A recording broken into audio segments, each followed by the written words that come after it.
Video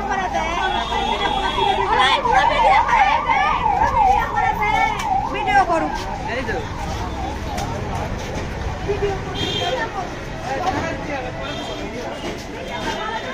আমরা viral হবো এই শোতে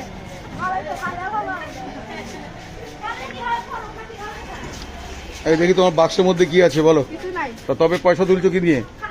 হ্যাঁ হ্যাঁ বলো, সত্যি কথা বলো যে খাওয়ার জন্য পয়সা তুলছো। কেন মুখ খোলো? আমাদের তোমার হাত আছে, পা আছে, তা তুমি কাজ করে খাবে না? তুমি লোকের কাছে মিথ্যা দিয়ে পয়সা বাক্স নিয়ে পাওয়া যায়? মুখটা খোলো, মুখটা খোলো, হ্যাঁ মুখটা খোলো, মুখটা খোলো। এই মুখ ঢেকেছো কেন? মুখ ঢেকেছো কেন? মুখ ঢাকলে কেন? লোক দেখুক তোমাদের মুখগুলো। তোমরা 2 টাকা 10 টাকা দিলে লোকের ঠিক আছে, 2 টাকা 10 টাকা দিলে 50 টাকা 100 টাকা করে নিয়ে